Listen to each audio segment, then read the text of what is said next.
a man of great resolute, a true warrior of the Republic of Kenya, a man who is committed to public service, a man who believes that every hustle matters, a man who believes that every Kenyan must be given a chance, a man who has committed his life to the service of the people of Kenya. I want to invite the 5th President of the Republic of Kenya, the one and only William Samoei Ruto.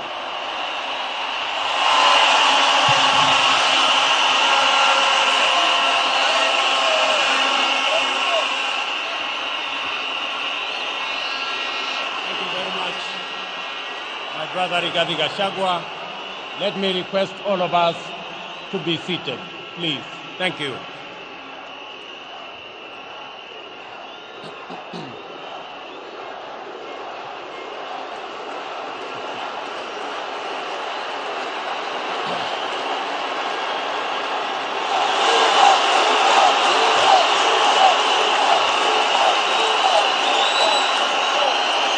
Your Excellencies,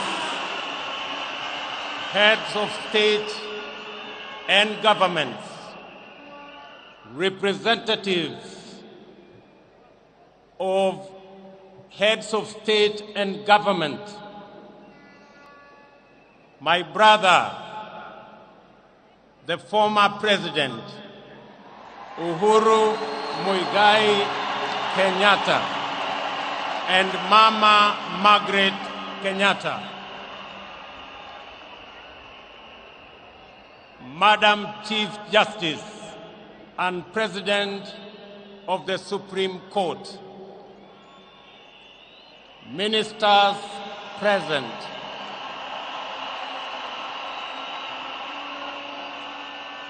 Your Excellencies, governors and deputy governors, all leaders, and the dear people of the Republic of Kenya, good afternoon. Hamjambo. Hamjambo. Bwana Yesu asifiwe. Assalamu alaikum. Hebu tusalimiane hewani nione hivyo.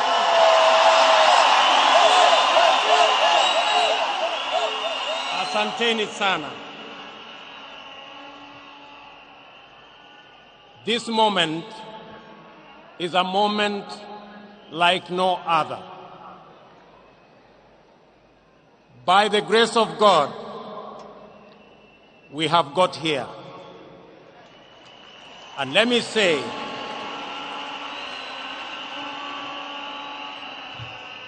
that standing here today is testimony that there is a God in heaven.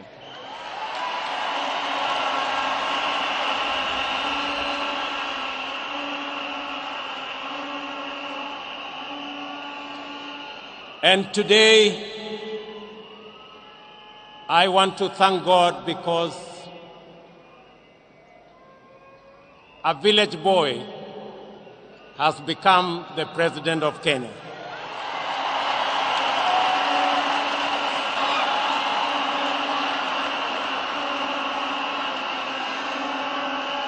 I want to thank my wife and family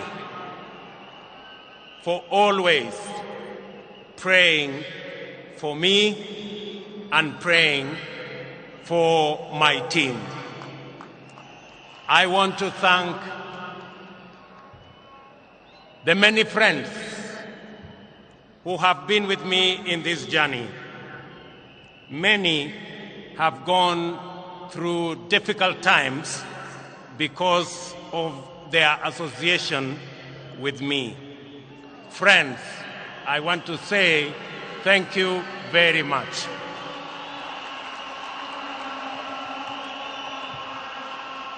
In our midst, we have friends of our nation. We have presidents from around our region.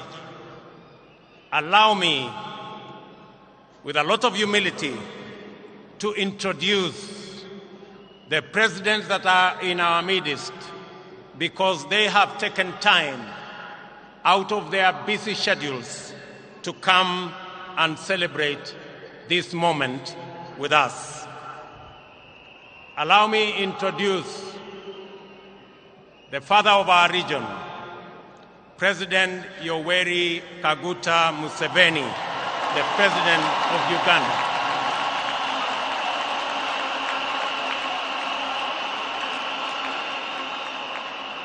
That is the old man always in a hat.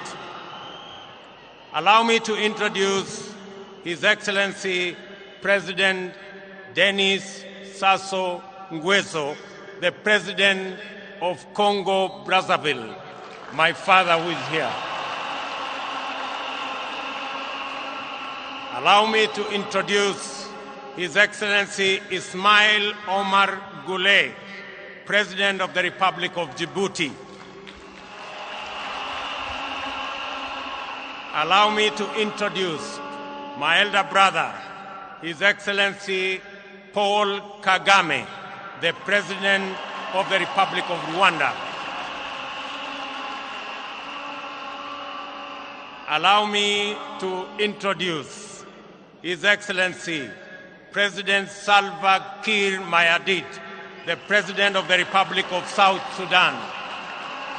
Na karibu sana Mheshimiwa.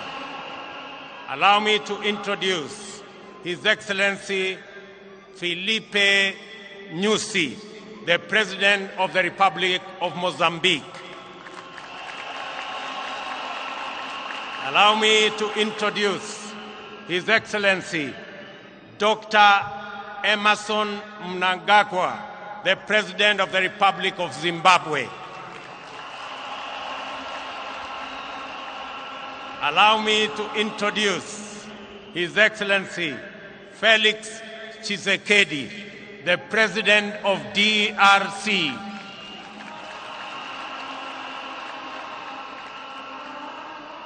Allow me to introduce His Excellency Azali Assoumani, the President of Comoros. Allow me to introduce my elder brother, His Excellency, the Prime Minister of Ethiopia, His Excellency Abiy Ahmed. Allow me to introduce President Omari Sissoko, the President of Guinea-Bissau.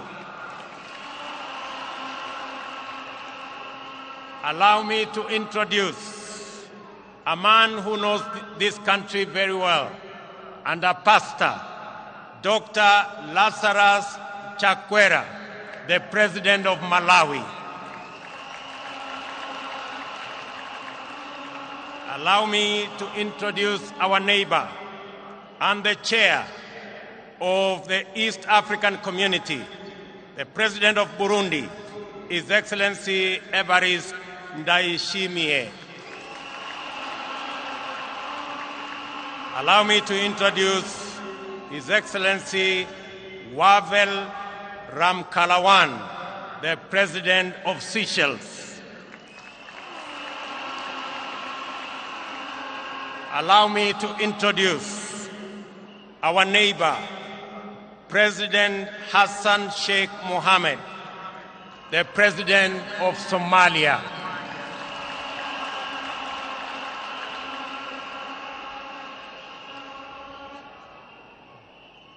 Tafadhali nawaomba vile vile nimkaribishe mama wetu, shangazi wa East Africa, Mama Samia Suluhu, Rais wa Jamhuri ya Tanzania.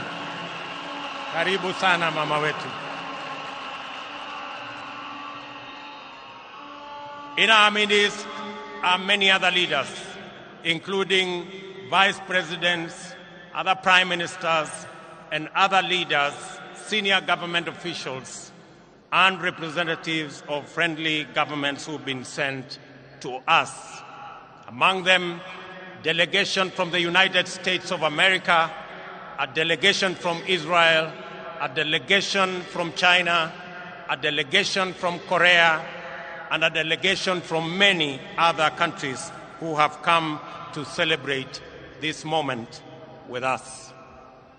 Before I make my very brief statement, with a lot of respect, I want to ask, on behalf of the other national leaders who are here, presidents from our neighboring countries, let me request Mzee Yoweri, Kaguta, Museveni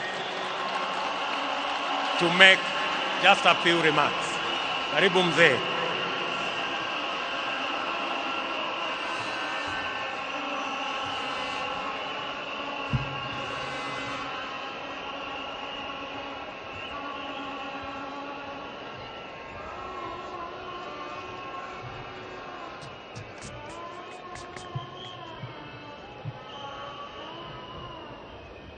Your Excellency William Ruto, President of the Republic of Kenya,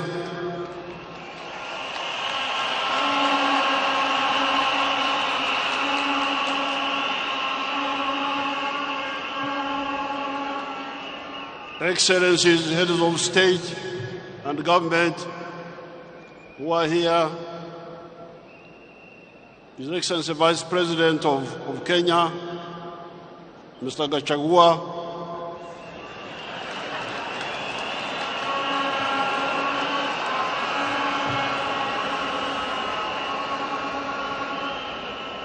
and all the other leaders na wananchi wa Kenya.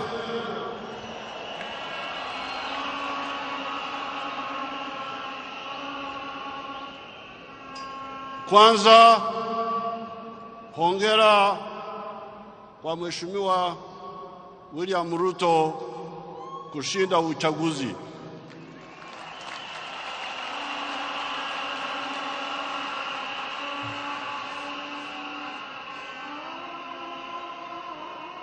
Pili, namshukuru Mheshimiwa Uhuru Kenyatta kwa kuongoza Kenya kwa miaka 10 iliyopita. Hongera.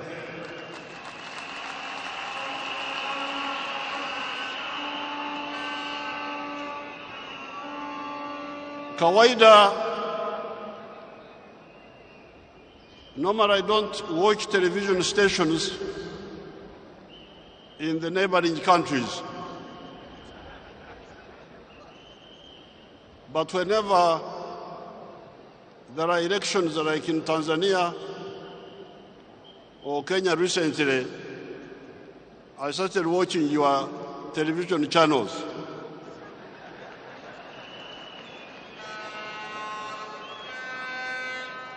And there is one television, I was scanning through them,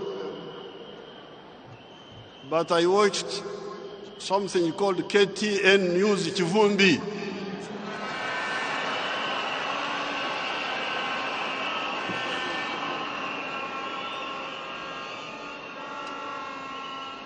That, and I'm glad with the statement of the Vice President who has been elected, because he was talking here about the real challenges of African countries and leadership. Now, in this Chivumbi, most of the time, they were talking about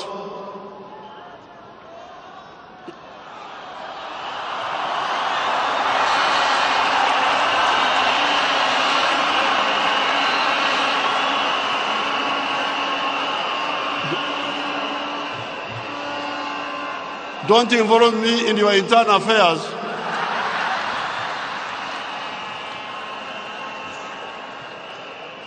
I just want to observe a few things. The first, they were talking mainly about sharing power and sharing resources. Then there was one young man with a lot of gray hair, a young man with a lot of gray hair. At one time he came and made a good point. And the point was the politics of identity versus the politics of interests, of issues. I said these young people are beginning to get somewhere. But then another one said, you are talking of distributing resources. Where will these resources come from? So all of the political class in Africa, I would appeal to you to answer that question. Where does prosperity come from? Ustawi wa jamii unatoka wapi? According to my experience of 60 years, I would advise Africans to know that prosperity comes from wealth creation. You must create wealth. And wealth is not the same as natural resources. You may have natural resources, but you don't get wealth out of them. The wealth means commercial agriculture, manufacturing, services, hotels, like hotels, and ICT. Now, if I own a hotel, it is my wealth. But that hotel creates jobs for Kenyans or Ugandans. The linkage between wealth and jobs. Because when I watch these TVs, I get a bit concerned. You see, people are talking, and the neo-colonial social science is also very dangerous. Because people don't link. So, I have not read, of course, the manifesto of Kwanza, Kenya Kwanza, nor have I read the other one of Azimio.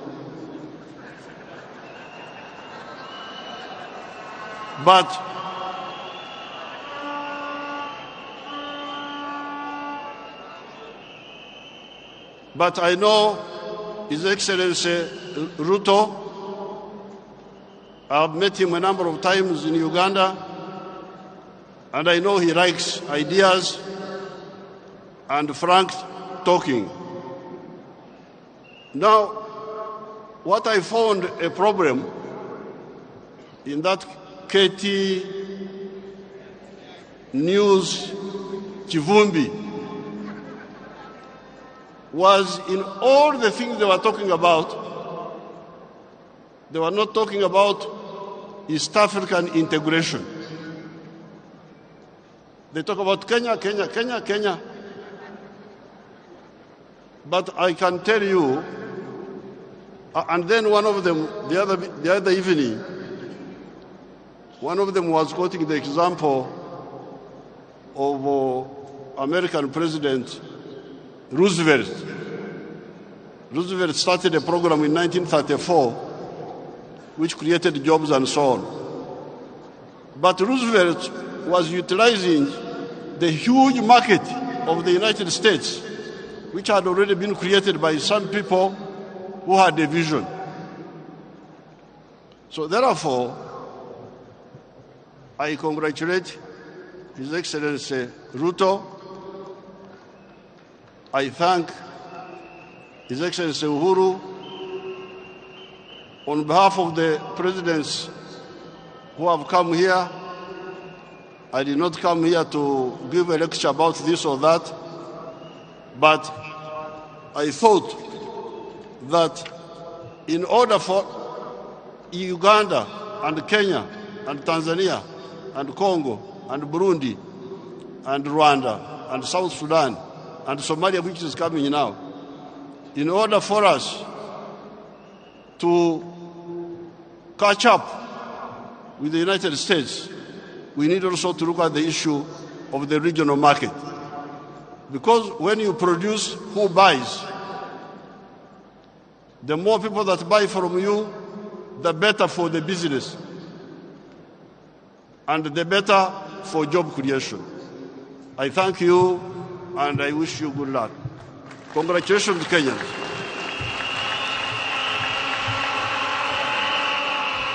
Asante sana mzee.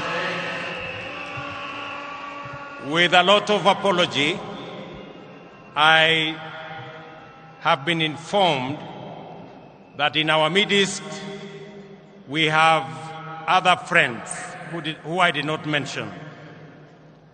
Allow me to introduce my good brother, His Excellency Julius Naado Bayo, the President of the Republic of Sierra Leone. Thank you very much, Your Excellency, and you're most welcome to Kenya. Let me also introduce the President of Sahrawi Republic, His Excellency Brahim Gali. And in our midst as well, the Chairperson of Africa Union, my good brother Musa Faki. Let me now introduce again to speak to us briefly the President of Burundi, our neighbor, His Excellency Evariste Ndayishimiye. Karibu sana, Mheshimiwa Rais.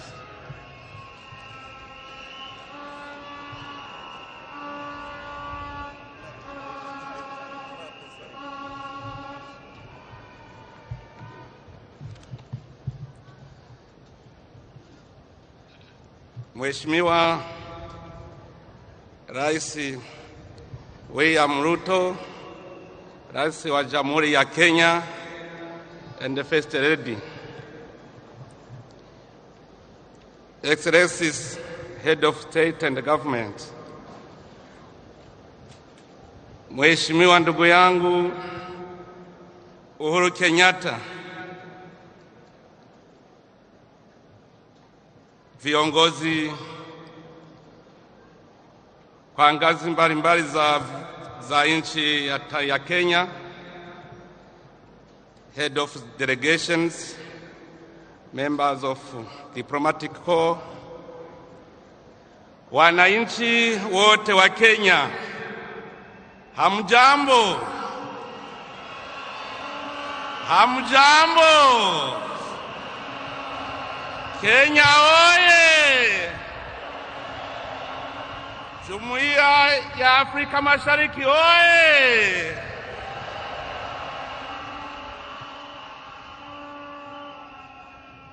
Waheshimiwa, nianze kwanza kwa kumshukuru Mwenyezi Mungu aliyetuwezesha kufika salama katika nchi nzuri na yenye amani ya Kenya. Nina furaha sana, Kenya kabisa, hakuna matata.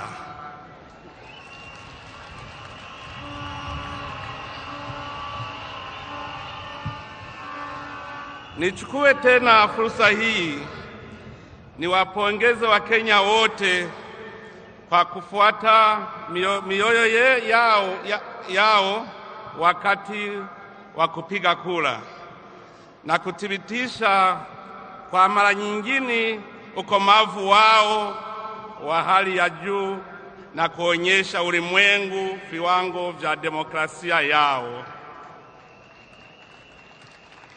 Kenya imeshinda na mafanikio yenu ni kiburi ya Jumuiya ya Afrika Mashariki. Mumeshinda shetani ya vita. Hongereni sana.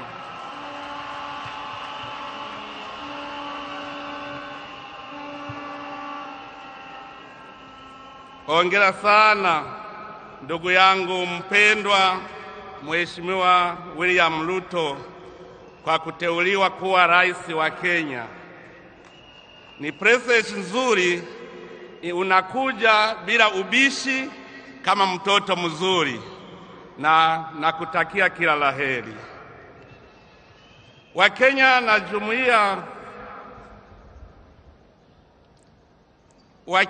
na Jumuiya ya Afrika Mashariki kwa ujumla wanatazamia kwa hamu uongozi wako ndugu yangu Ruto, ambao utachukua sio tu kuipeleka nchi yako mbele kwa kimaendeleo, bali pia kuimarisha ushirikiano wa kikanda. Nikiwa rais wa Burundi na mwenyekiti wa mkutano mkuu wa marais wa nchi za Jumuiya ya Afrika Mashariki, ninatarajia kufanya kazi na wewe ili kuimarisha maendeleo kwa kanda letu.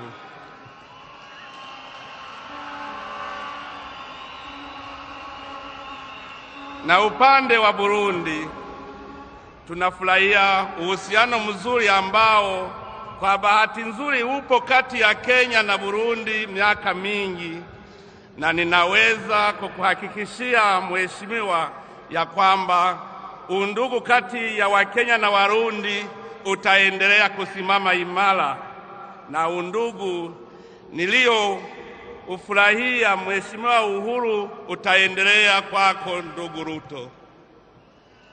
Ningependa tena kutoa pongezi kwa ndugu yangu Mheshimiwa Uhuru Kenyatta kwa uongozi wako. Furaha iliyokutambulisha imekuwa furaha ya Wakenya wote, na hapa unamaliza muda wako kwa furaha na utulivu, na kupongeza sana. Mungu aendelee kukubariki na hili libaki akilini mwako. Kanda letu litaendelea kutegemea ofisi zako nzuri kusaidia kurejesha amani mashariki wa DRC.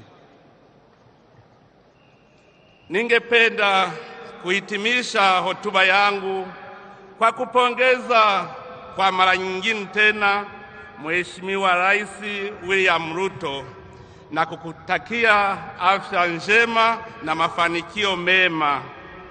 Ninaomba kwamba Mwenyezi Mungu awape nguvu na uwezo na kuipeleka Kenya katika kiwango kipya kabisa. Mungu abariki sana Mheshimiwa Rais Ruto. Mungu abariki Kenya. Mungu abariki Jumuiya ya Afrika Mashariki. Asanteni sana.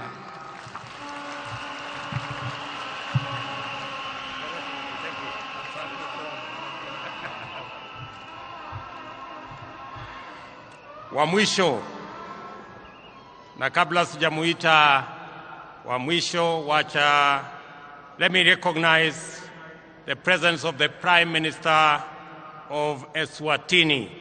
Tumpigie makofi. The heads of regional economic blocs, EAC, COMESA and IGAD, together with ECOWAS, congratulations, and the Deputy President of Equatorial Guinea. Nataka sasa nimuite the first ever President of East and Central Africa, our dear sister, the President of Tanzania, President Samia Suluhu. Karibu sana Mheshimiwa Rais. Tunakuenzi, tunakuheshimu.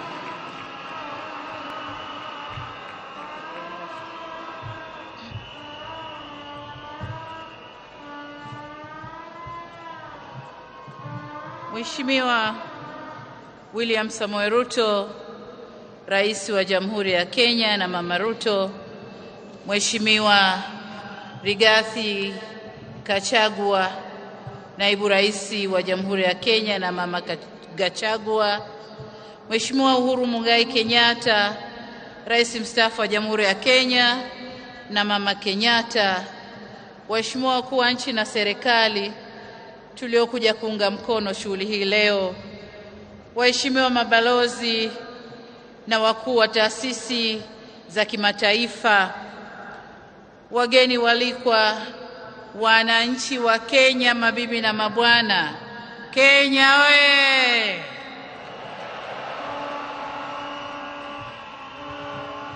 Kwanza kabisa niungane na viongozi wa dini kumshukuru Mungu kwa kuweza kukamilisha shughuli hii adhimu na ya kihistoria ya kumwapisha rais mpya wa Jamhuri ya Kenya pamoja na naibu rais.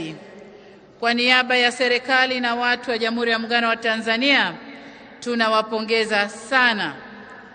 Tunawapongeza sana ndugu yetu William Samoei Ruto, Rais wa Jamhuri ya Kenya, pamoja na ndugu yetu Mheshimiwa Rigathi Gachagua, Naibu Rais wa Kenya, kwa kupokea rasmi jukumu la kuiongoza Kenya leo. Katika hatua hiyo ya pongezi, tunamshukuru na kumpongeza sana Mheshimiwa Uhuru Muigai Kenyatta kwa kumaliza vyema kuitumikia nchi yake na kuitumikia kwa mafanikio makubwa. Hongera sana. Ndugu zangu wa Kenya, tunawapongeza nyinyi kwa kuonesha ukomavu wa demokrasia na kumaliza uchaguzi salama, na leo tuko hapa pamoja kama Wakenya na wa East Africa tunashangilia uapisho wa rais wetu mpya. Nataka niwaambie ndugu zetu wa Kenya, kama kuna zawadi mlioitoa kwa Jumuiya ya Afrika Mashariki mwaka huu, ni zawadi ya amani mlioiweka katika uchaguzi.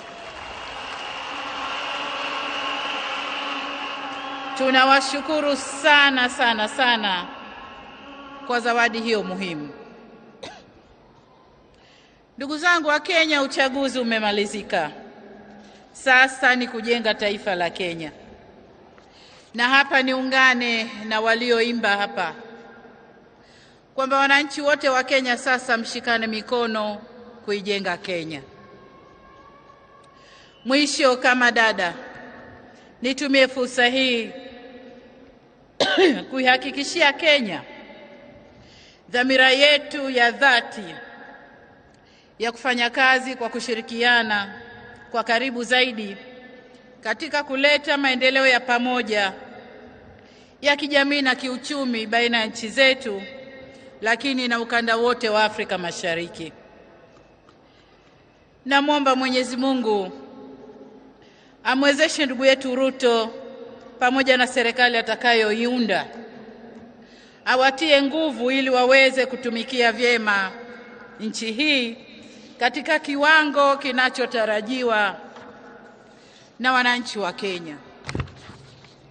Mwisho kabisa, nimwombe Mwenyezi Mungu aibariki Kenya, Mwenyezi Mungu aibariki Afrika Mashariki, na asanteni sana kwa kunisikiliza. Asante sana.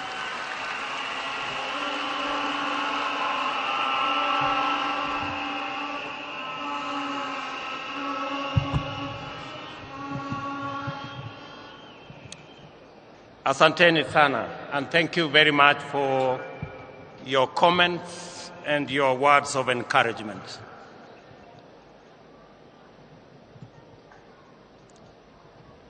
To the people of Kenya, this is a momentous occasion for our country. Our politics and our elections have never failed to be emotive, engaging, and dramatic. The most recent installment, however, showcased our most exemplary democratic performance. This day comes on the back of a peaceful election following an intense issue-based campaign in which major coalitions made up of strong political parties canvassed their agenda and took it for examination by the people of Kenya. The Independent Electoral and Boundaries Commission stewarded a transparent and credible election whose result faithfully reflects the democratic will of the people of Kenya. Peaceful transition. We have had a robust conversation about this moment and what it demands of us. And we have sought to answer the question whether this is a constitutional moment or an economic moment. In this process, we have demonstrated the maturity of our democracy, the robustness of our institutions, and the resilience of the Kenyan people. My competitors, the Kenyan people.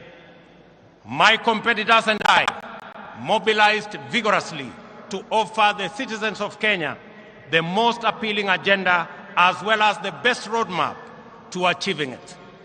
I remain firm in the conviction that all sides in the last election did their best to present a pathway to actualize the people's aspirations.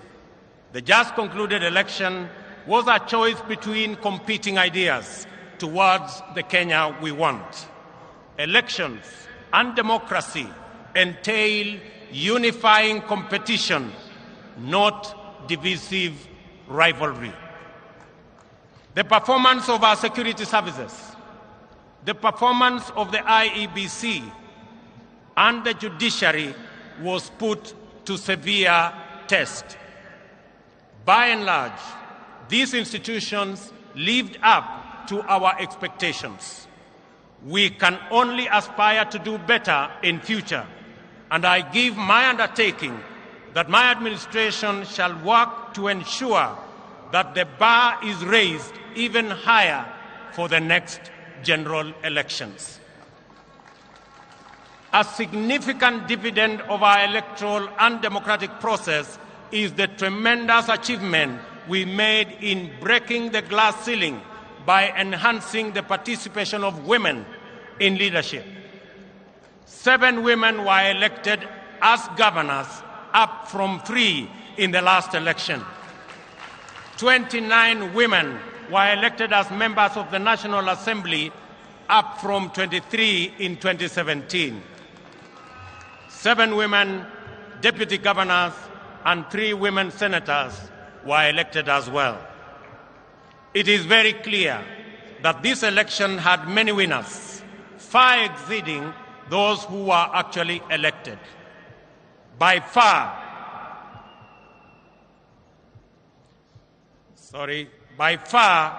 the largest winners of this election is the people of Kenya.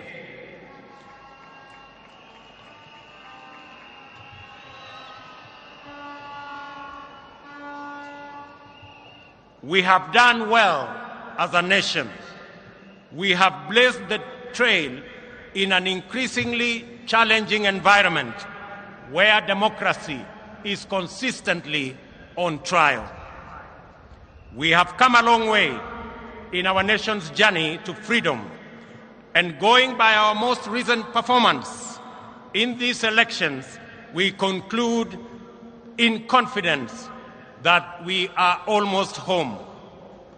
Allow me, ladies and gentlemen, to single out the Independent Electoral and Boundaries Commission for special commendation for the courage to do the right thing under exceptionally challenging circumstances. As an institution, they have set a new standard in public service that is uncompromising, professional, and exemplary, while raising the bar of integrity of our public officials and public institutions. It is appropriate to single out for special mention the chair of the IEBC, Wafula Chebukati, for standing firm resisting bribery, resisting intimidation, and resisting blackmail, and doing the right thing. It is also appropriate to celebrate our judiciary for sustaining its tradition of boldly giving much-needed guidance, especially in allaying post-election anxieties and resolving grievances in a sensitive, credible, and authoritative manner. Judiciary's articulation of the aspirations and standards enshrined in the Constitution has deepened our democracy and institutionalized our rule of law. Our judiciary is now, without a doubt, Kenya's biggest constitutional dividend. The judiciary has successfully arbitrated 3 election disputes and defended the nation against formidable onslaughts on our Constitution. Our judiciary has demonstrated transparency in its proceedings and decision-making, thereby consolidating its independence, authority, and legitimacy. I also take this opportunity to say a special word of appreciation to our security services for a commendable job at a critical moment in our nation. Their services and heroic sacrifices they have made beyond the call of duty has kept our nation safe. I am aware that our uniformed services effectively resisted concerted attempts to foment unrest and subvert the will of the people. My special commendation also goes to all our candidates who contested various positions. Their participation enhanced competition and enriched public debate that underpins democratic choice. Special recognition goes to my worthy competitor and friend, the Honorable Raila Amolo Odinga, and his running mate, the Honorable Martha Wangari Karua, and all the other candidates who mounted a vigorous and determined campaign. I assure them that their supporters will be my constituents. I will work with all Kenyans, irrespective of who they voted for.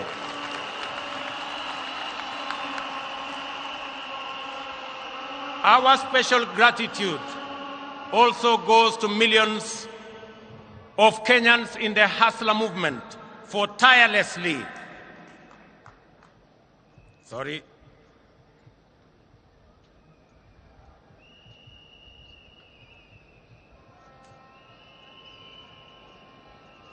Very good.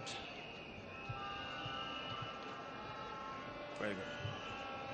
Our special gratitude also goes to millions of Kenyans in the Hustler movement for tirelessly mobilizing for the campaign and executing a historic revolutionary feat, perhaps as great as the daring exploits of our legendary freedom fighters. This includes all our campaign volunteers, agents, mobilizers, and those who contributed whatever they could in whatever form to keep the movement going. I also appreciate our religious community and institutions for their support, their prayers, and encouragement. I commend the Church in particular, and in equal measure, the Islamic religious leadership for their considerable support to us and our campaign. We also appreciate them for continuously exploring avenues for interfaith understanding and solidarity, which have gone a long way to enhance tolerance and cohesion in Kenya. Faith-based institutions continue to play a noble and indispensable role in our communities, and I commit that we will enhance our partnership, build on our collaboration, and enhance our support to them. At this juncture, it is important for me to speak directly to the youth, and especially those who participated in one way or another in the election campaigns. I commend you for resisting pressure and enticement to be misused as agents of conflict and disruption during the electioneering period. I also congratulate those who went out to seek various roles within campaigns and election, thus playing their part in keeping Kenya's democracy robust. Even if your candidate did not win, your participation in the activities of our political parties, campaigns, and elections is the beginning of political internship. My political journey, similarly, began as a young campaign volunteer, fresh out of university in 1992. Your experience and lessons learned should form the basis for your leadership journey going into the future. We have all, therefore, emerged out of this contest stronger, more united, and alive to the issues that are common to all of us. We should remain conscious that we have all been elected to work together in ensuring that our children go to school, our people have food and decent health care, and our young people have jobs, and our workers have dignified livelihoods. For we believe strongly that every hustle matters. Dreams and ambitions live in the hearts of Kenyans who struggle daily against daunting odds, often with nothing except stubborn hope. Some succeed, others fail, while others also do not even get a decent chance. Before the nation and the world today, I stand with great humility and profound joy as a living testimony that with faith in God, willingness to work hard, and a commitment to a vision, dreams can become reality in the fullness of time. I promise to throw open every door of opportunity and to keep every door open until success stories become the norm rather than the exception, and urge all other leaders to do the same so that we can together expand opportunity and chance for many of our citizens. Ladies and gentlemen, we should consolidate our success in the just concluded elections and enhance the capacity and performance of our governance institutions. The innovative deployment of technology to secure election results has been the Electoral Commission's pioneering breakthrough. Going forward, we will support the IEBC's institutional capacity so as to expand the deployment of technology to cover all elections, from those of MCA to those of the President. I also believe that there is tremendous opportunity for IEBC to support electoral processes in our political parties as part of the broader democratic development. To consolidate the place of the judiciary in our constitutional and democratic dispensation, my administration will respect judicial decisions while we cement the place of Kenya as a country anchored on democracy and the rule of law. Our campaign for financial independence of the judiciary has paid off with the implementation of the Judiciary Fund on July 1 this year. My administration will scale up the budgetary allocation to the judiciary by an additional 3 billion shillings annually for the next 5 years. These resources will support the bottom-up scaling of justice by increasing the number of small claims courts from the current 25 to 100. We will also work with the judiciary to build high courts in the remaining 7 counties and magistrates' courts in the remaining 123 sub-counties, and support their ongoing digitization program. These interventions will empower the judiciary to adjudicate and expeditiously conclude corruption cases, commercial disputes, and all other matters, thereby enhancing access to justice and efficiency in our judiciary. To further demonstrate my commitment to the independence of the judiciary, this afternoon I will appoint the 6 judges already nominated for appointment to the Court of Appeal, which was done 3 years ago by the Judicial Service Commission. And tomorrow, I shall preside over their swearing in so that they can get on with the business of serving the people of Kenya.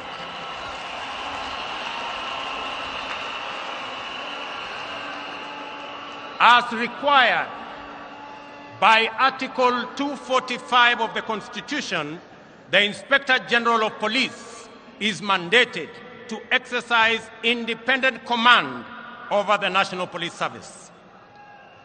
The service's operational autonomy, however, has been undermined by the continued financial dependence on the office of the President. This situation is going to change. As I address you,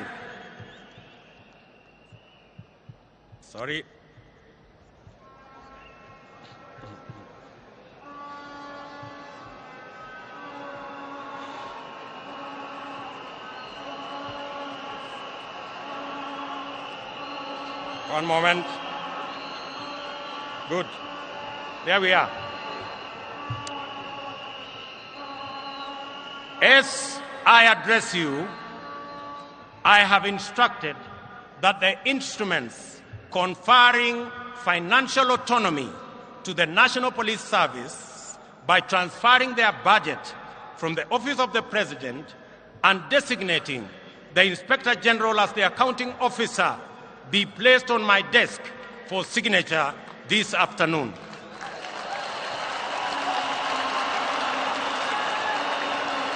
Financial independence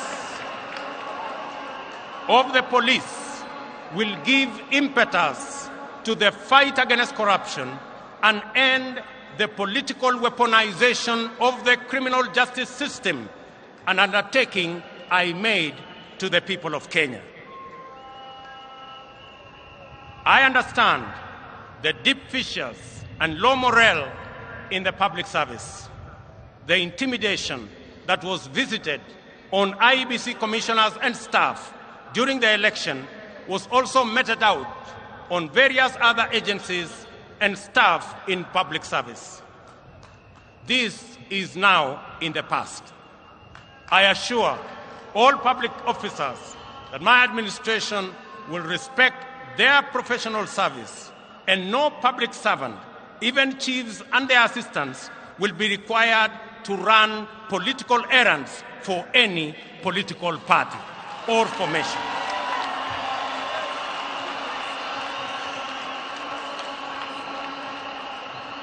Ladies and gentlemen, we anchored our campaign on the platform of the economy premise on job creation and the well-being of the people of Kenya, and we have been working continuously on the measures to bring down the cost of living. Our people are confronted daily with increasingly unaffordable prices, especially food and transport. In our economic forums across the country, during the campaign, citizens consistently shared their anxiety, their pain, and their fury on this matter. It therefore calls on us for urgent and decisive resolution. The interventions in place have not borne any fruit. On fuel subsidy alone, the taxpayers have spent a whopping 144 billion, 60 billion in the last 4 months alone. If the subsidy continues to the end of the financial year, it will cost taxpayers 280 billion, equivalent to the entire national government development budget. Additionally, there was an attempt to subsidize unga in the run-up to the election, a program that cobbled up 7 billion in 1 month.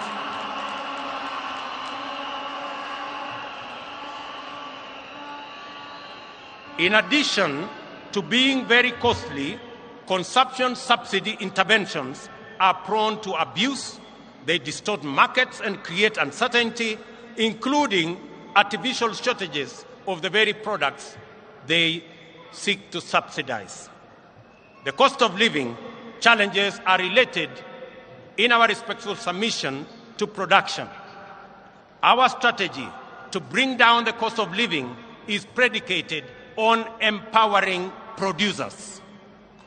The forecast for maize harvest this year is below 30 million bags against a normal production of 40 million bags. The main cause of the decline in production is the high cost of farm inputs. Our priority intervention, therefore, is to make fertilizer, good quality seed, and other agricultural inputs affordable and available. For the short rains, we have already made arrangements to make 1.4 million bags of fertilizer available at Kenya shillings 3,500 for a 50-kilogram bag, down from the current 6,500. This fertilizer will be available from next week. I appeal to county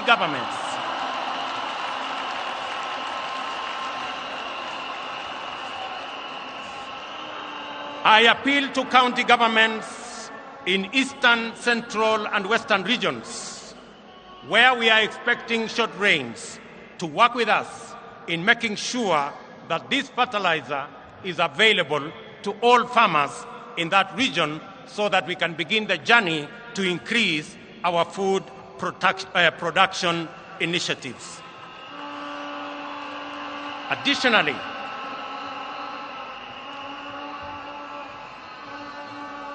Additionally, to cushion tea farmers, we have made arrangements with KTDA to immediately supply tea farmers with fertilizer at 3,500 shillings, down from Kenya shillings 5,600. This is our initial intervention. We will be doing more in the medium term and in the long term. We are alive to the challenges of drought that face 7 counties, which are now at alarm, or under 13 that are at alert stage, respectively. We are determined to ensure that no county slips into emergency phase, and will coordinate with county governments, which are the first line of our response. And I want to ask my colleagues, governors from Kenya, and especially those regions, to work with us in this endeavor. We are mobilizing resources to reverse this situation.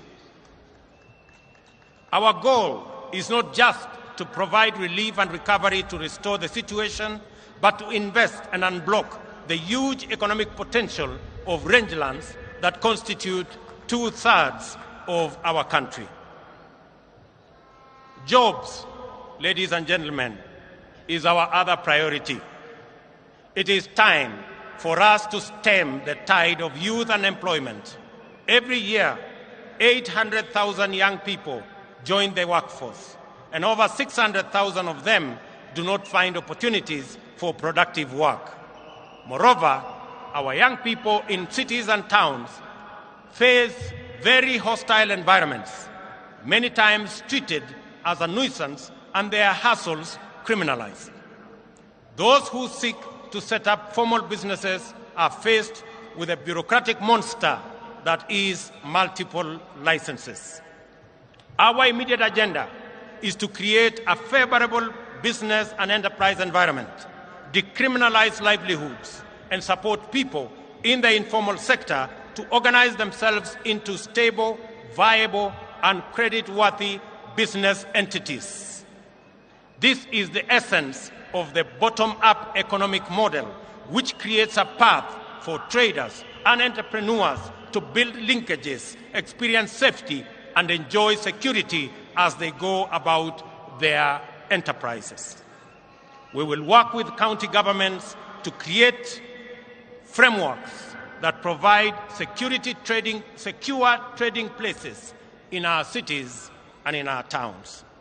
We have committed specifically in the city of Nairobi to work with the county government of Nairobi to build an additional 20 markets in the city of Nairobi alone as we work with other counties to achieve their plans.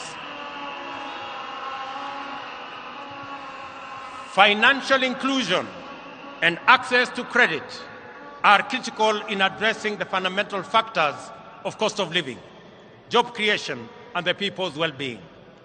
We shall take measures to drive down the cost of credit. Our starting point is to shift the Credit Reference Bureau framework from its current practice of arbitrary, punitive, all-or-nothing blacklisting of borrowers, which denies borrowers credit. We will work with credit reference bureaus on a new system of credit score rating that provides borrowers with an opportunity to manage their credit worthiness. This will eliminate the culture of blacklisting. In our engagements, traders also complain about the onerous burden involved in cash transactions exceeding 1 million. Many have reverted to storing money under their mattresses at great risk, which is clearly not the intention of the anti-money laundering regulations.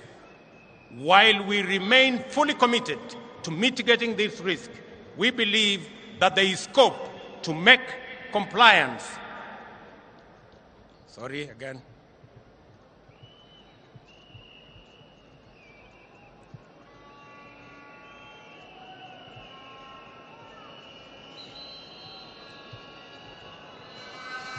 Very good.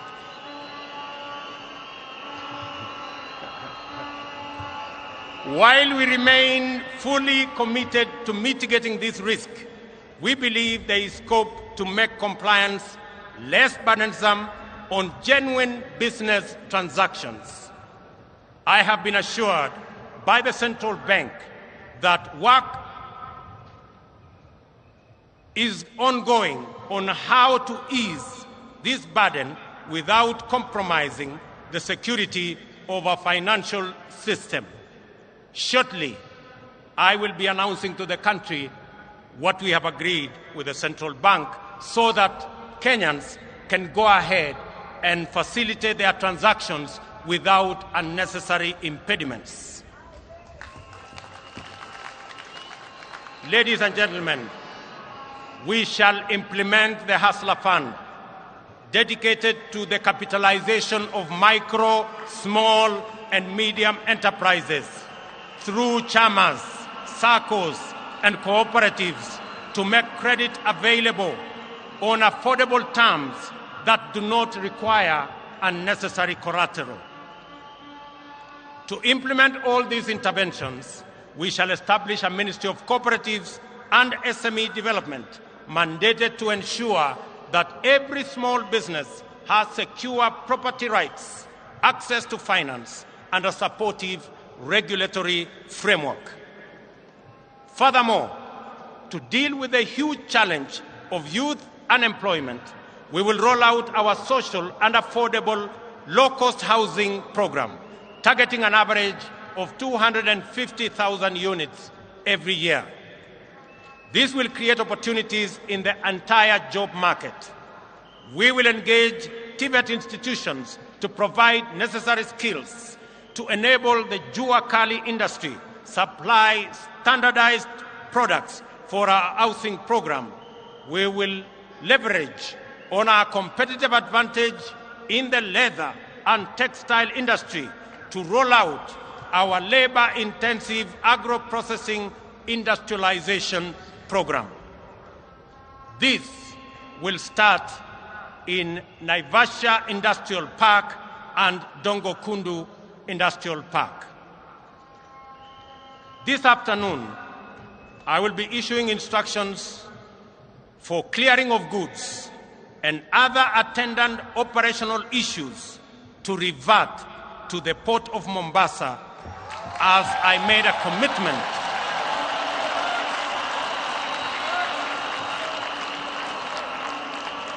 to Kenyans. This will restore thousands of jobs in the city of Mombasa. Ladies and gentlemen, we must stabilize our public finances. This year, we will spend 60% of our revenues to service our debt. We are faced with Kenya shillings 60 billion in pending bills for goods and services supplied to government. Clearly, we are living beyond our means.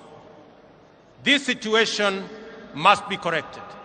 I am aware that many individuals, families, and their businesses have been driven to ruin and forced to shut down over government unpaid bills.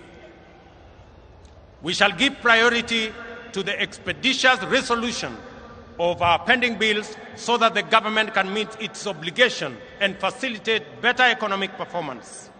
In the coming weeks, we shall advise government creditors on the mechanisms for the resolution of their outstanding payments. We are committed to ensuring that they are paid in the shortest time possible. Additionally, we urgently need to expand our tax base. Our job creation agenda and the capitalization of our SMEs will go a long way in broadening our tax bracket. We will make KRA more professional, efficient, responsive, and people-friendly. I urge taxpayers to respond by undertaking their patriotic duty and pay their taxes. In furtherance to this, oversight institutions such as the Auditor General and the Controller of Budget will be adequately funded to execute their mandates. On the matter of gender parity, I am committed to the two-thirds gender rule as enshrined in our Constitution. We will work with Parliament to fast-track various legislative proposals and establish a framework that will resolve this matter expeditiously, as I promised in our manifesto. The participation of women in our governance does not make us lesser, it makes us greater. And their role can no longer be nominal, it must be substantive. Ladies and gentlemen, our health agenda is premised on fundamental reform in the way health is financed and provided. We shall reform the National Insurance Fund to make it a social health insurance provider, improve procurement of medical supplies, deploy an integrated, state-of-the-art health information system, and most importantly, provide adequate human resources at all levels. Contributions to the National Hospital Insurance Fund will now be graduated and will depend on people's income. There is a robust conversation, ladies and gentlemen, in the country on education, and in particular, the implementation of CBC curriculum. Public participation is critical in this matter. I will establish an education reform task force in the presidency, which will be launched in the coming weeks. It will collect views from all players in line with the constitutional demand of public participation, and we are particularly alive to the anxieties of parents on the twin transition of the last 844 class and the first CBC class in January next year. I assure all that there will be a solution to the matter before then.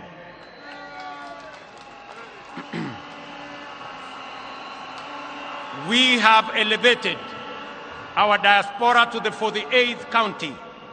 The complaint has always been that the diaspora does not receive adequate attention and attention they deserve. The focus has been on remittances, while the fundamental rights as citizens have been neglected.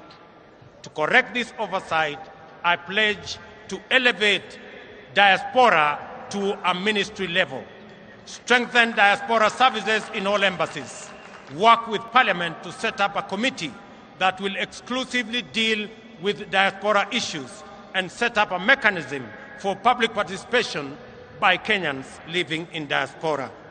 Equally, I will work closely with the IEBC to expand and enhance diaspora participation in all our elections.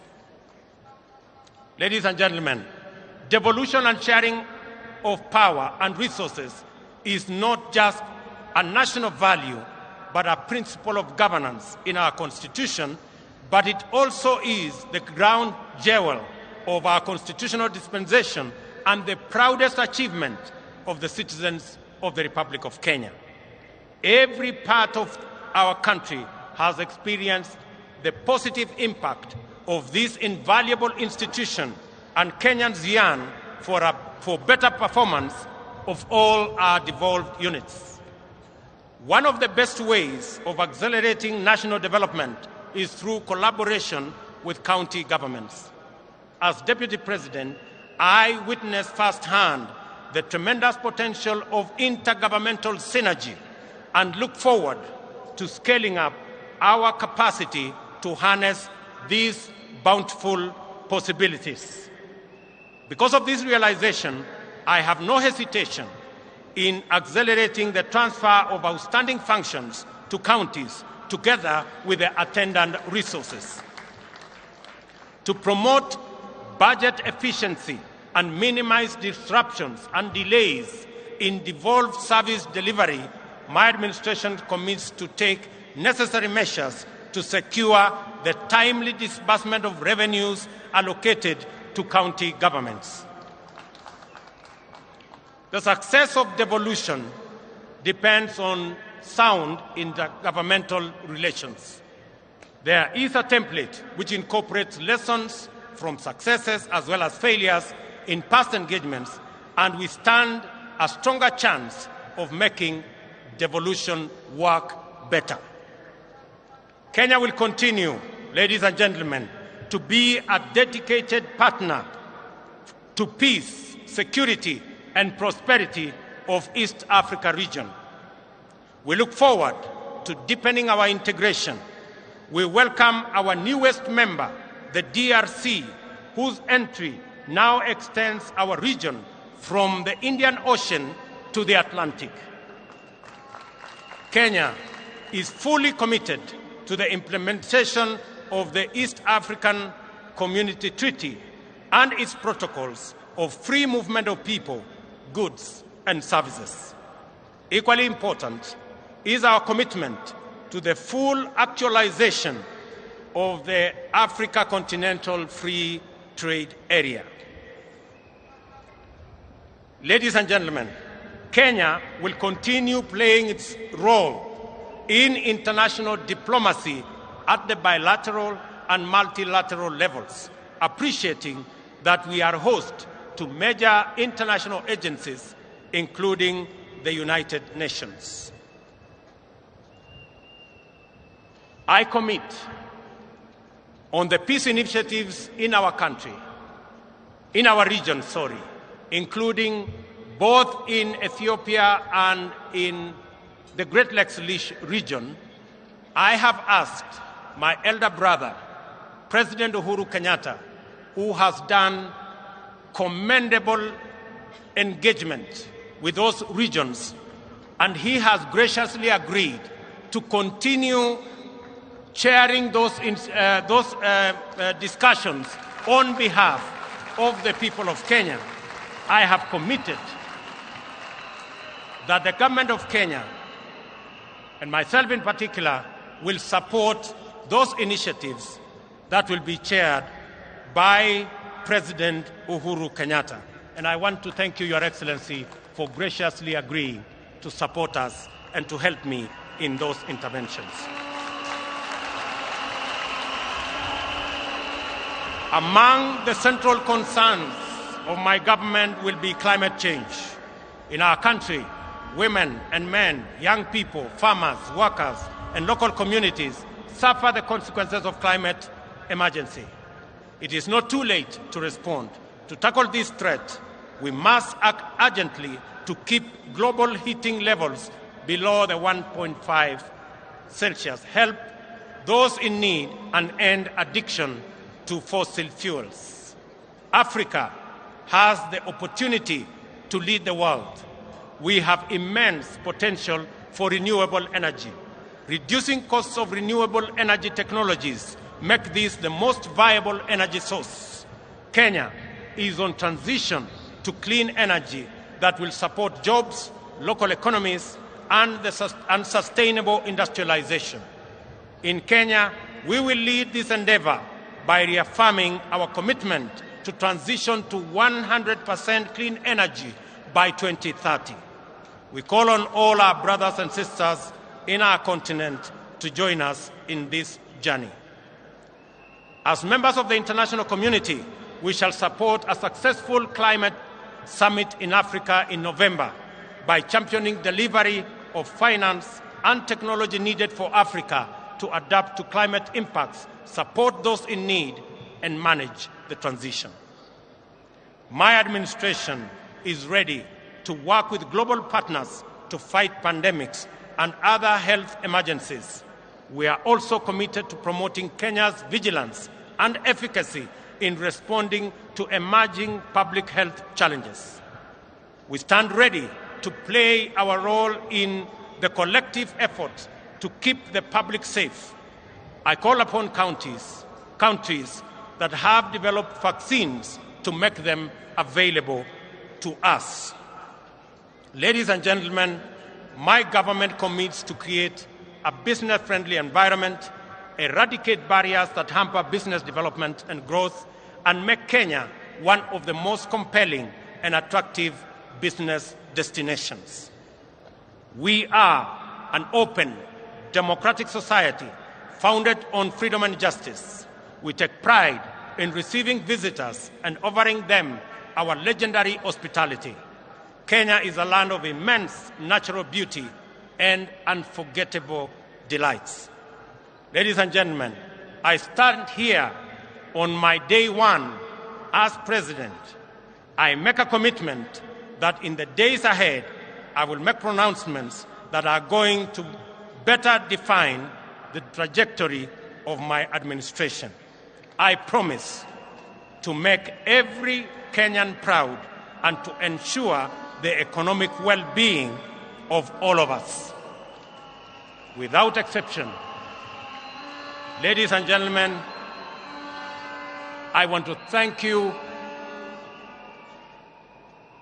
for being patient with us, and I want to commit that I will work hard for all the people of Kenya, irrespective of who or how they voted. I've also promised to work with all the leaders, young and old, present, retired, and coming, so that we can build one nation and harness every talent, every effort, all energies in driving our republic forward. I make my commitment to all those who have served in government that their place in our nation will be secured. To our friends in our region, in Kenya, you have a reliable partner, and we look forward to building on the success of the leaders who came ahead of us. God bless you. God bless Kenya. May the very good Lord bless all of us. Asanteni sana na Mungu awabariki. Tusimame sote kwa wimbo wa taifa. Niombe tutulie kwa wimbo wa taifa, na baada ya wimbo wa taifa nitaomba sote tubaki tumesketi kwenye dais.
I wish to most humbly request Your Excellencies and all those in the presidential days that we remain seated as we prepare departure protocols. Most kindly, we remain seated until we prepare for the departure protocols. Na niombe ya kwanza tulete msafara wake Mheshimiwa Uhuru Kenyatta, the immediate former president of the Republic of Kenya. Tulete msafara wa Mheshimiwa Uhuru Kenyatta kwanza, as the rest of us remain seated at the main dais most humbly. Msafara wake Mheshimiwa Uhuru Kenyatta. Baada ya msafara wake Mheshimiwa Uhuru Kenyatta, the ceremonial Land Rover will be brought in, and His Excellency, the President of the Republic of Kenya, will take a lap of honor in the stadium akisalimia wananchi. Thank you. Tulete msafara wake Mheshimiwa Uhuru Kenyatta. May the rest of us kindly remain seated at the presidential dais. May the rest of us kindly remain seated at the presidential dais so that we prepare a smooth exit from the stadium. Anaondoka uwanjani sasa Mheshimiwa Uhuru Kenyatta, the immediate former president of the Republic of Kenya, and Her Excellency Mama Margaret Kenyatta. Wapiga picha tafadhali tupeane nafasi ya kutosha ili magari yaweze kumove smoothly. Wapiga picha kwa heshima. I most humbly request our leaders to kindly get seated. Those in the presidential dais, kindly, we all remain seated so that we have a smooth transition from here to the next venue. Na baada ya msafara wake Mheshimiwa Uhuru Kenyatta, I most humbly request that we bring in the ceremonial Land Rover. The ceremonial Land Rover.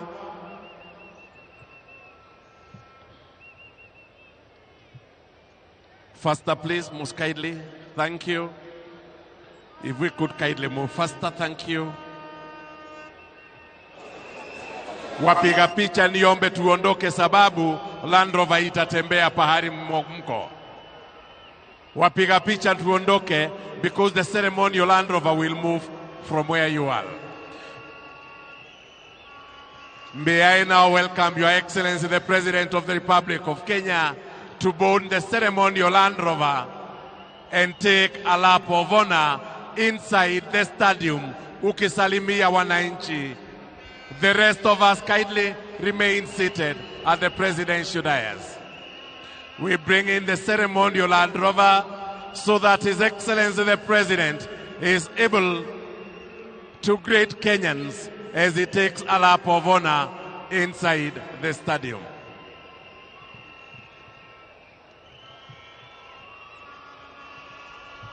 Ili Wakenya wapate nafasi kumsalimia Mheshimiwa Rais, we bring in the ceremonial Land Rover.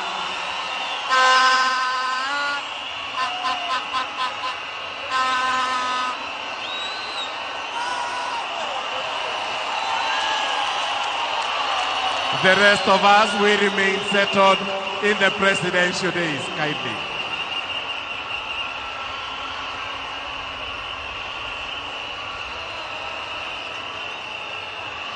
Wapiga picha niombe kwa heshima, tusonge so that we have a clear path. Kindly, wapiga picha.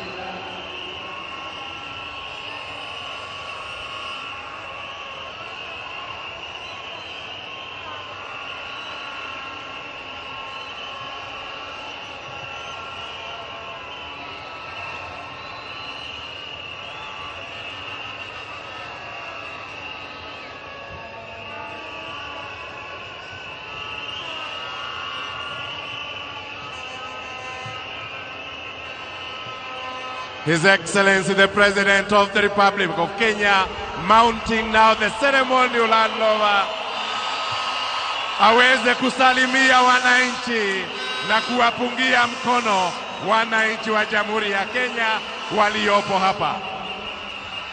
Haya, tuweze kwenda, asante.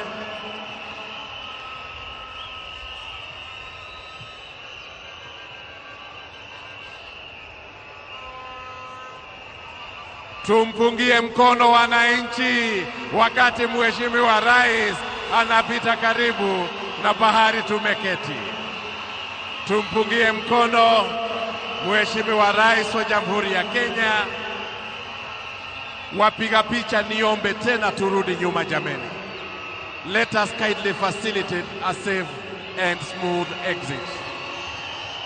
Tumsalimie Mheshimiwa Rais, tuweze kumpungia mkono akizungushwa uwanjani in the ceremonial Land Rover.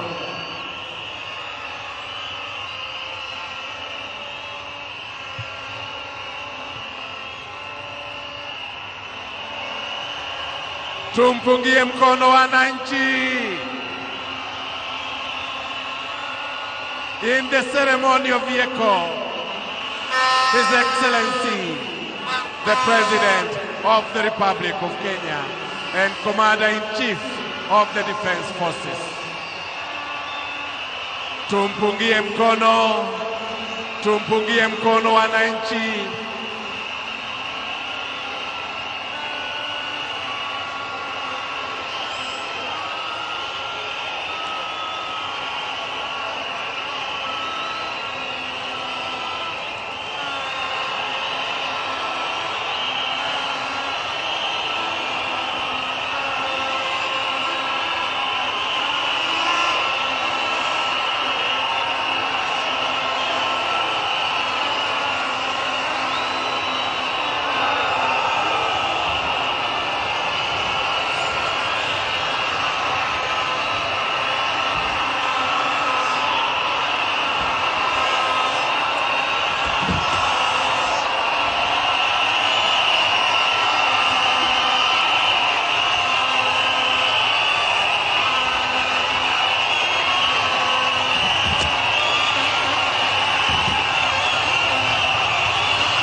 Tumpungie mkono Mheshimiwa Rais, tumpungie mkono wananchi.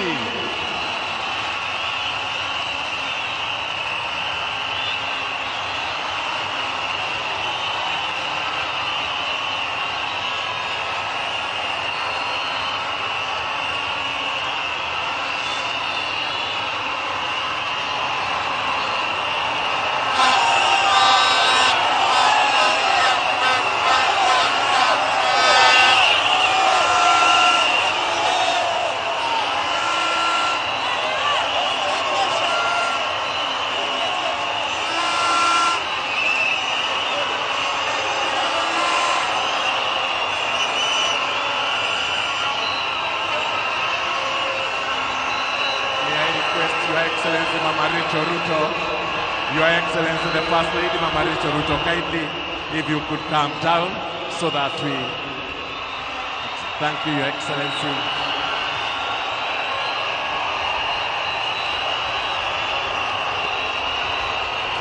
Wale wengine tubaki tumeketi kwenye jukwaa so that we prepare departure protocols kindly.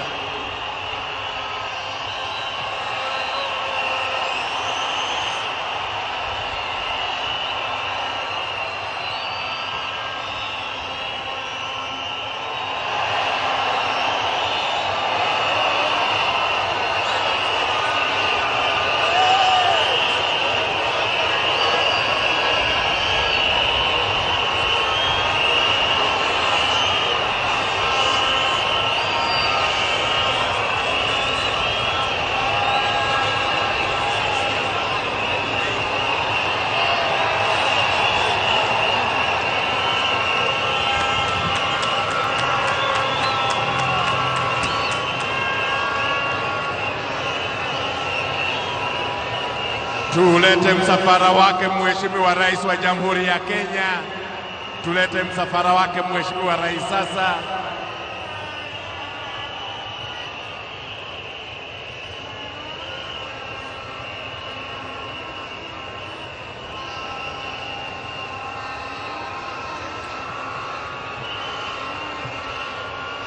Msafara wake Mheshimiwa Rais wa Jamhuri ya Kenya.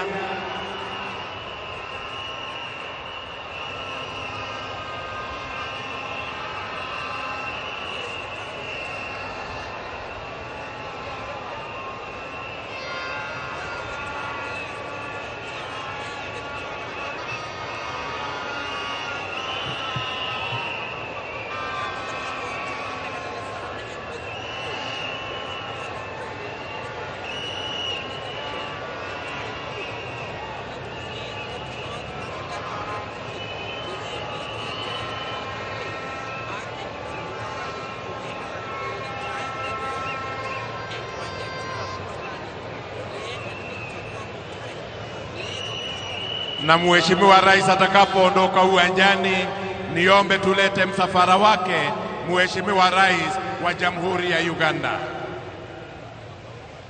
We prepare the motorcade for His Excellency, the President of the Republic of Uganda.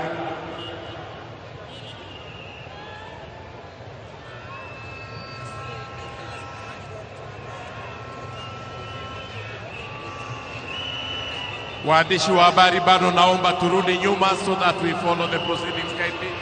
Bado turudi nyuma kidogo niombe kwa heshima.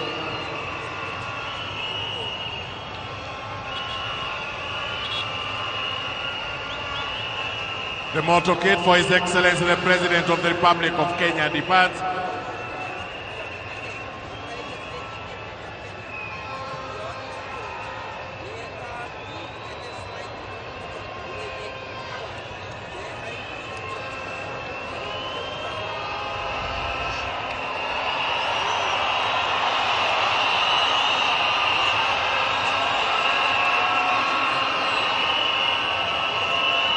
Asante, tuweze kusonga sasa kwa haraka kidogo so that we bring in the hands of state and government most kindly.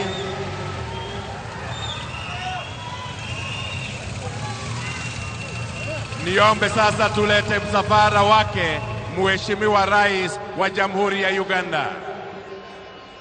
Let us please bring the motorcade for His Excellency, the President of the Republic of Uganda.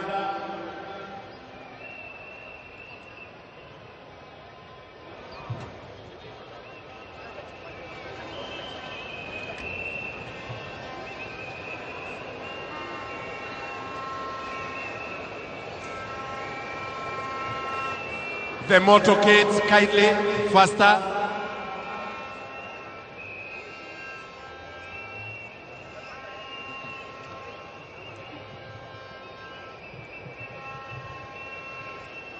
The hands of state and government will be seen off by the Deputy President of the Republic of Kenya.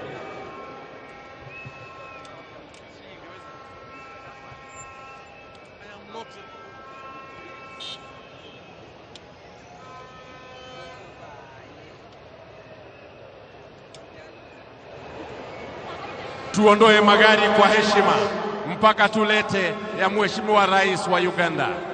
Haraka kidogo jameni.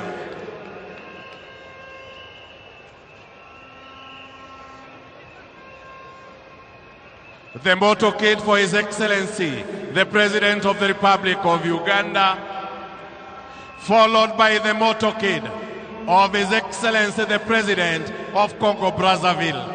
Your Excellency, kindly.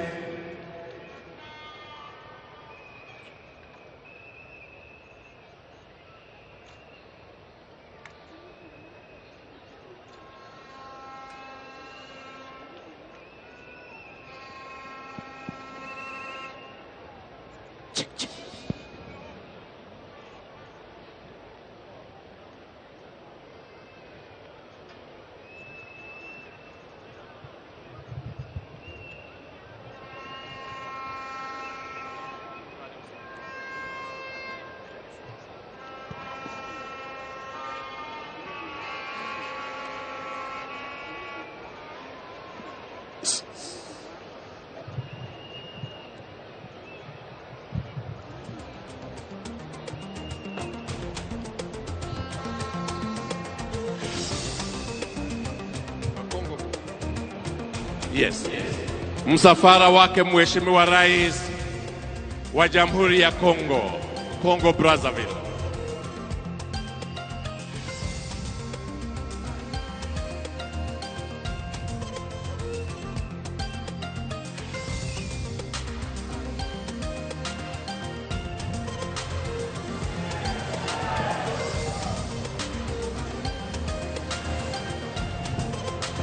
His Excellency, the President of the Republic of Congo.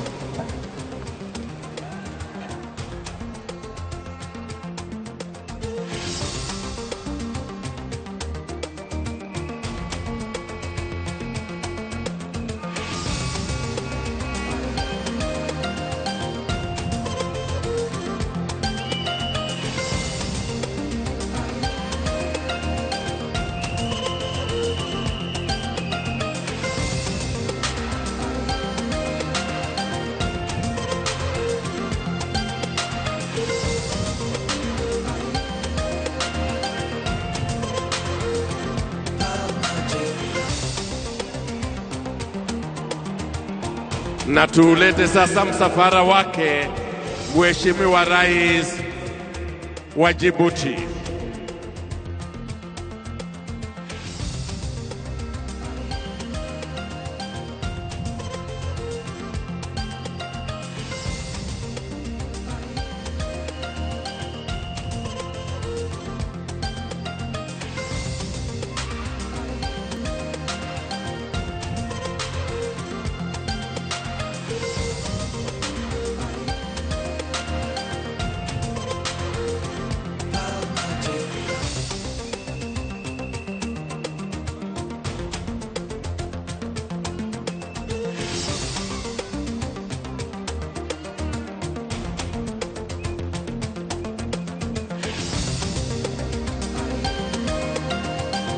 We now bring in the motorcade for His Excellency, the President of the Republic of Djibouti.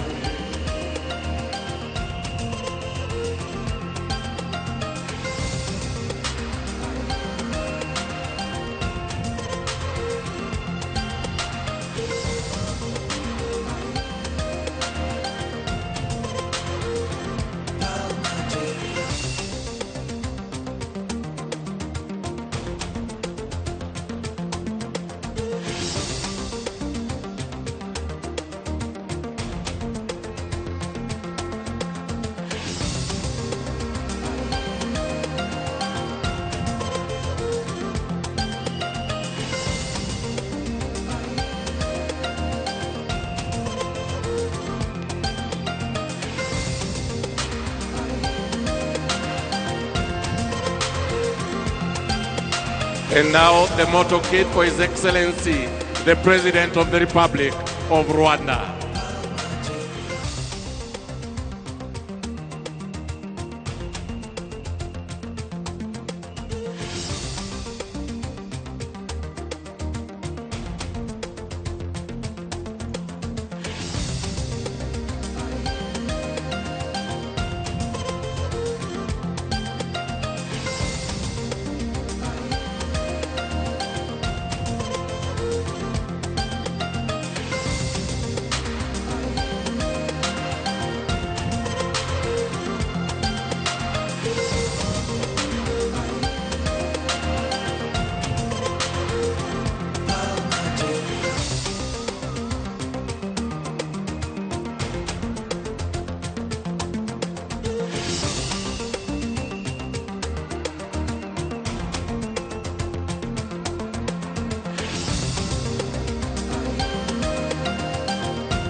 We now bring in the motorcade for the President of the Republic of South Sudan.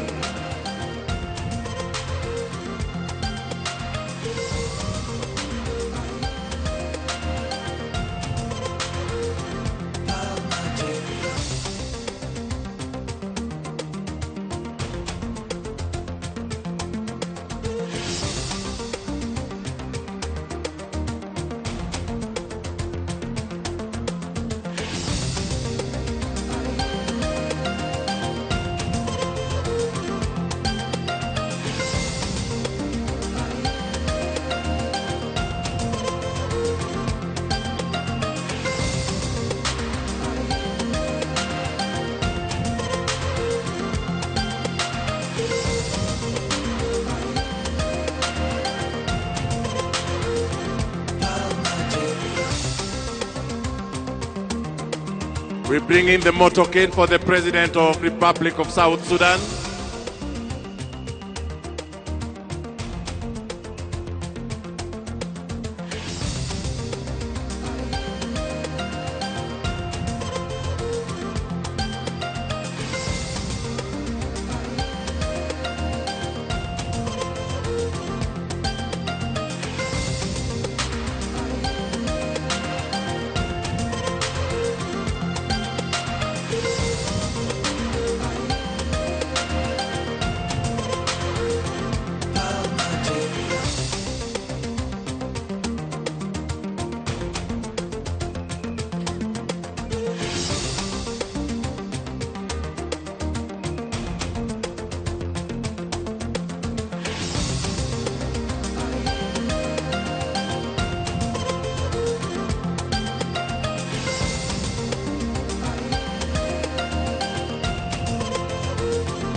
I request now for the motorcade of the President of the Republic of Mozambique.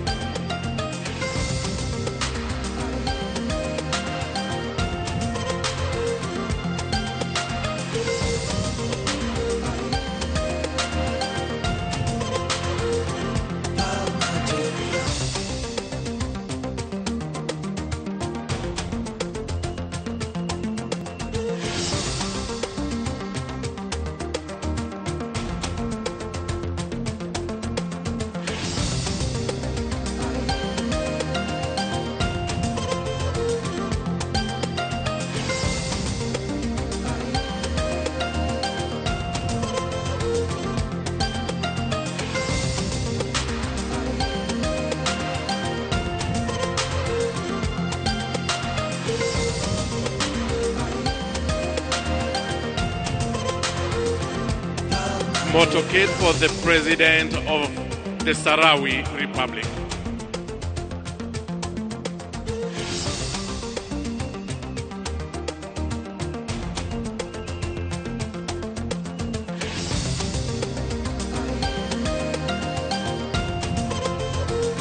Sahrawi Republic.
We bring in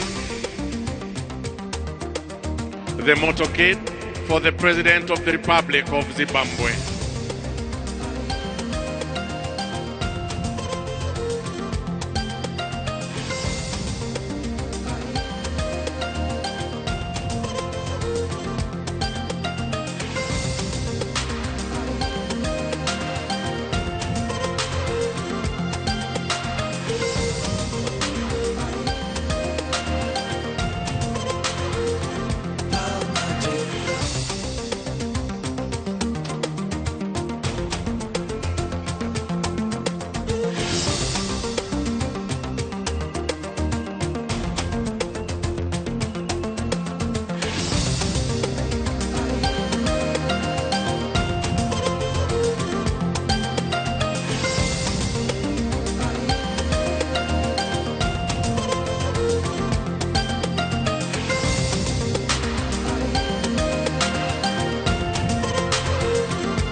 Motorcade for His Excellency the President of the Republic of Sierra Leone.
Now the motorcade for the President of the Democratic Republic of Congo.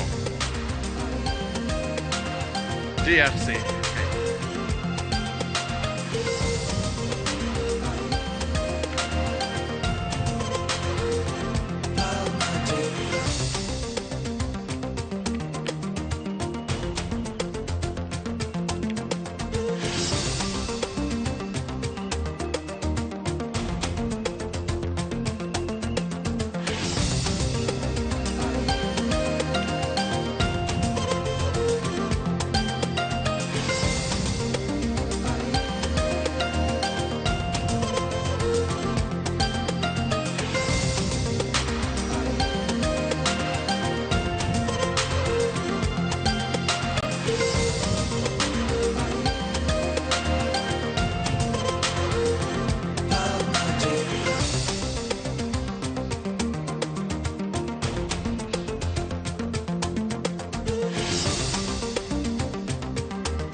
Na president wa gatano wa bururi ni arikia kwīhītithio ndagitari William Samuel Ruto na urerona screen ini ciaku ni atongoria matiganite ma president matiganite ma prime minister matiganite mabururi matiganite magithie mwena wa State House.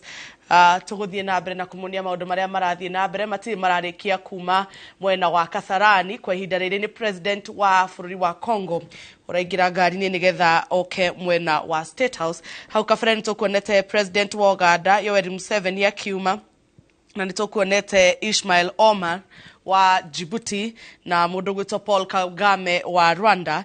Tukuonete Salva Kiir Mayardit na Philippe Nyusi makiuma hau kabere na nitukuonete mundu gwitwo Emerson Mnangagwa wa kuma kuria mwena wa Zimbabwe. Meregereirwo othe gukorwo magioka guku thingira-ini wa iregi mwena wa Nairobi.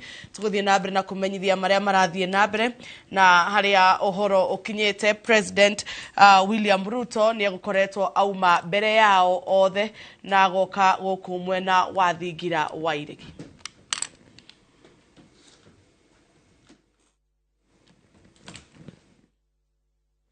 Tugithiaga na mbere tuko tukimenyithia maria marathie na mbere kuma guku mwena wa thingira wa iregi kana State House guku mwena wa Nairobi.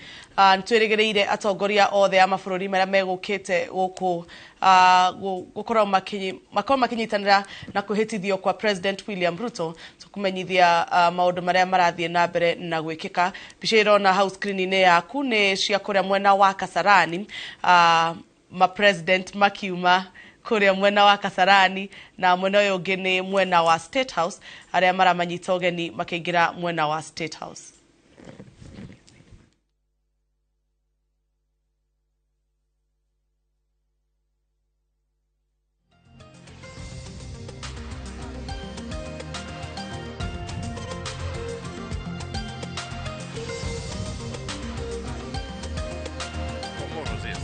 Comoros.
Gari lake Mheshimiwa Rais wa Union of Comoros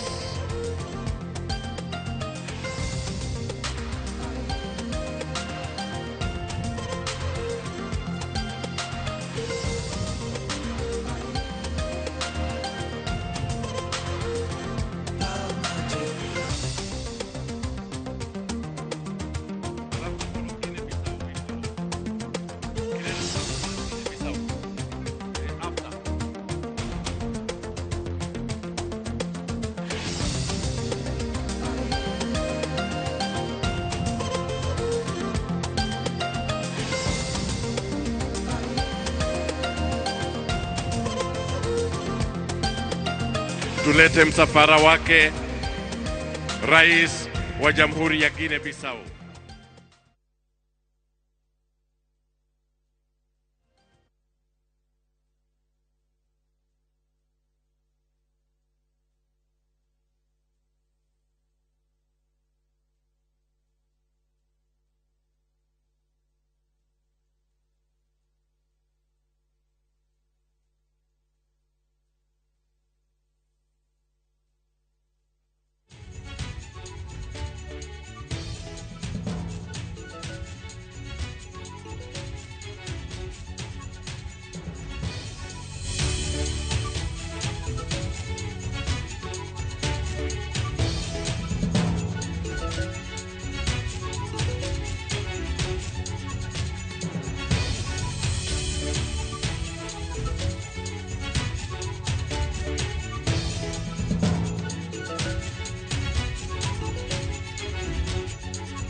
Na otorona house screening ya ku president wa gatano wa bururi wa Kenya niwe ndagitari William Ruto ni arekia gukinya thingiraini wa iregi kuria atanyitwo mena mutumia wake ogwitwo Mama Rachel Ruto niwe first lady wa bururi wa Kenya nigetha makorwo makihota kurianira na atongoria matiganite aria megukite kunyita itemi kana kwiyonera kwīhītithio kwa President William Ruto muthenya wa muthi hau kabere kiharo-ini gia Kasarani. Tuguthie na mbere na kumenyithia maundu maria marathie na mbere na kuhanika mwena wa State House. Otorona ni President William Ruto uraigira thingiraini wa iregi mena mutumia wake Rachel Ruto na nitutanite ona munini wake mundu gwitwo Rigathi Gachagua na Dorcas Gachagua makoro magikinya thingiraini wa iregi.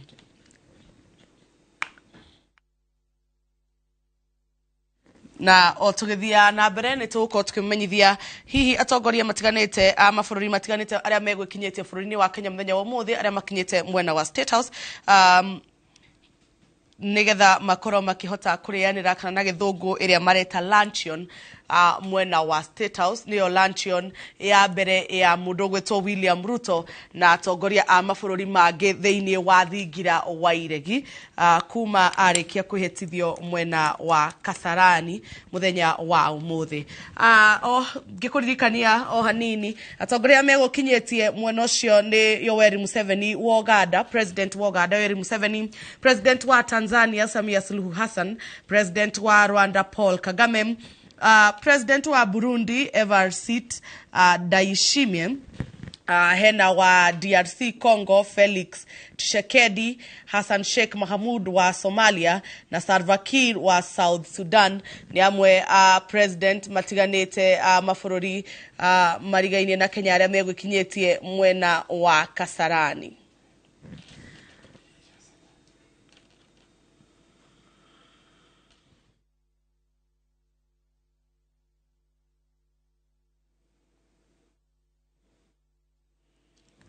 Na ngatho cia mwanya ni undu wa gutihokera mathaa maku guku ceceni-ini ya Inoro TV kuma muthenya wa rucini riria twanjiriirie kumumemerekeria kwīhītithio kwa William Ruto nginyagia thaici hwaini hau niho tugukinyira muthia wa umemerekia uyu muthenya wa umuthi. Ngatho cia mwanya ni undu wa kwirora mohoro mangi nona cihanda thaa imwe cia hwaini thiini wa mohoro ma Inoro hwaini ni njitagwo Jabi Wanjau.